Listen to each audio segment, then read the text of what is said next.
This replica of a Season 4 cottage was my first ever attempt at a scratch-built structure, but it's not by any means perfect. In fact, it has so many flaws I hesitated finishing this video. It most certainly doesn't come anywhere near to gorgeously built, exceptionally detailed structures such as the one this was supposed to be a copy of. But I decided to give it a shot, starting with trying to figure its scale.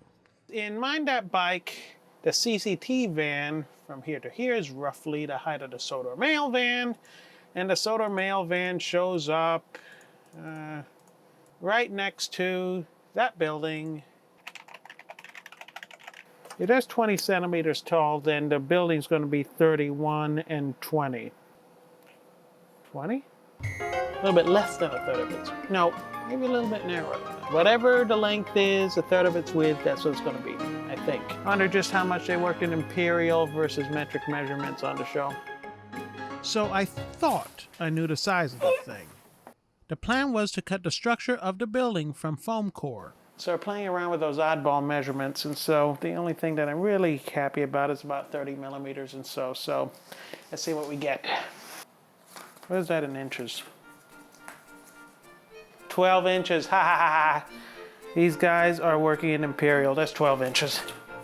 12 inches perhaps, but I failed to account for the building's ends, and this will become important later.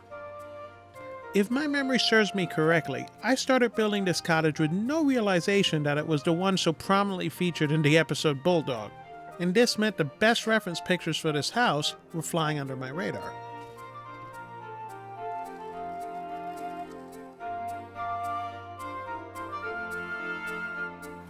I'm trying to be as accurate as possible because I'd like the structure behind the window to be nice and strong, but all things considered, didn't really have to be that perfect.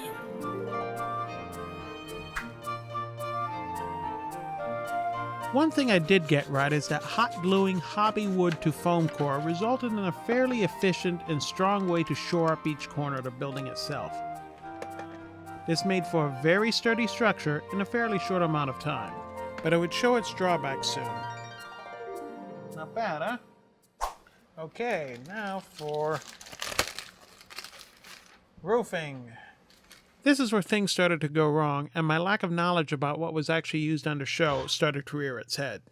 I had made the building just too long for the vacuform sheets. So tempted to take a bit out of it, but that's not feasible at this point. I decided to just glue the pieces down and slather squadron putty into gaps.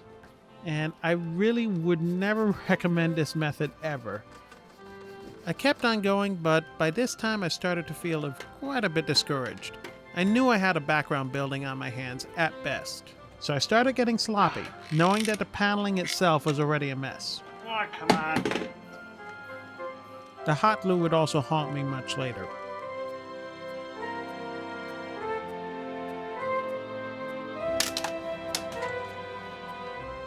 Next came a front doorway.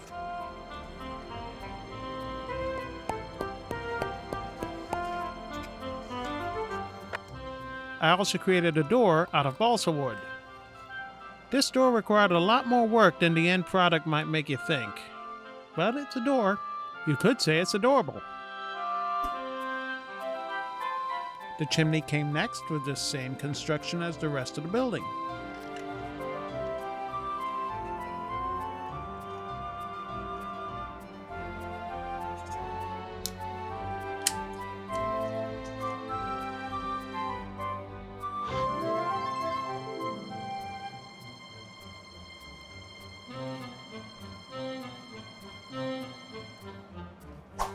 The windows proved to be an interesting experience here, to say the least. At first I built one, also from balsa wood, and in my obsession with silicone-based mold making, I attempted to cast the 15 duplicates needed to finish the entire house.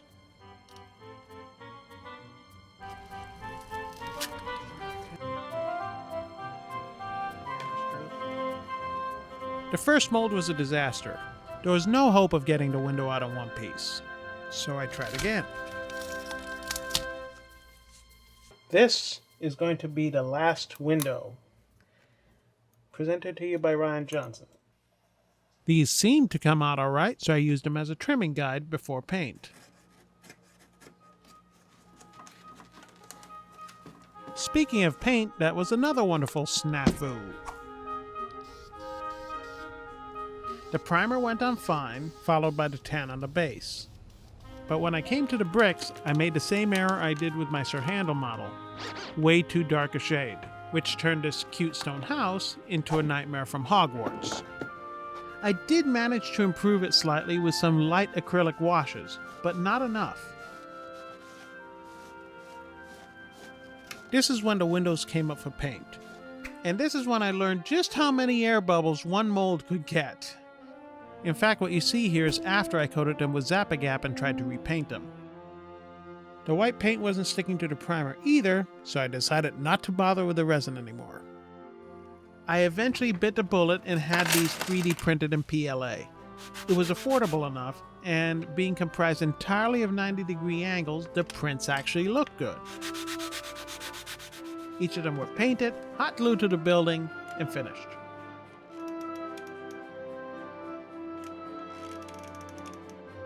And this is where this cottage has been ever since.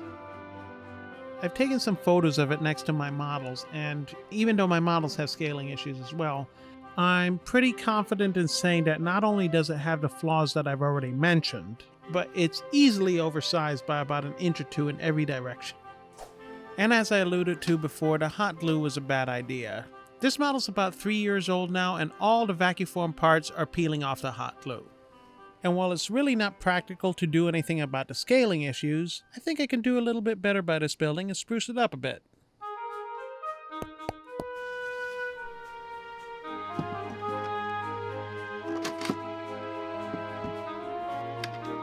No more hot glue, Gorilla Glue for the win.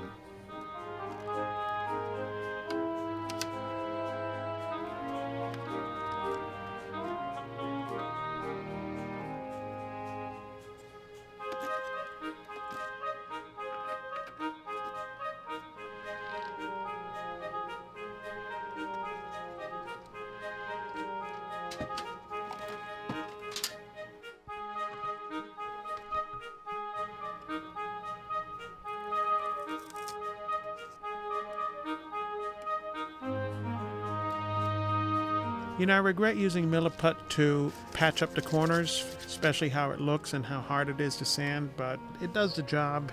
I could have probably worked around it if I started with Gorilla Glue, but I didn't, so here we are.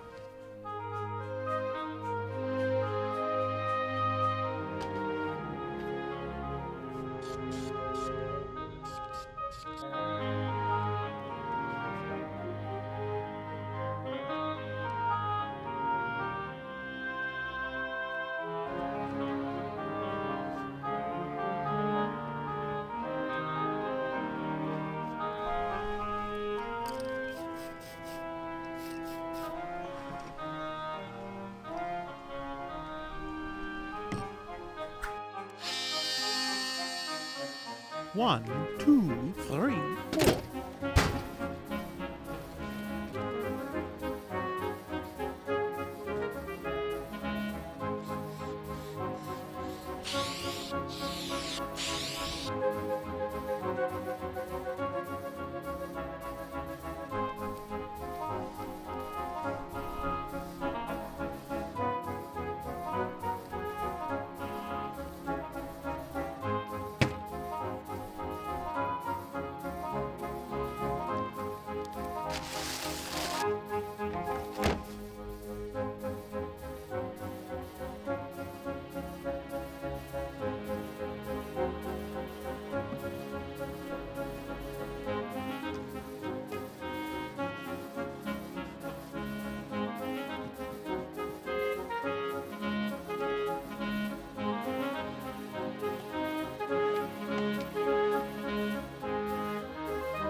It's not perfect, but it looks better. Most importantly, it does what it's supposed to do.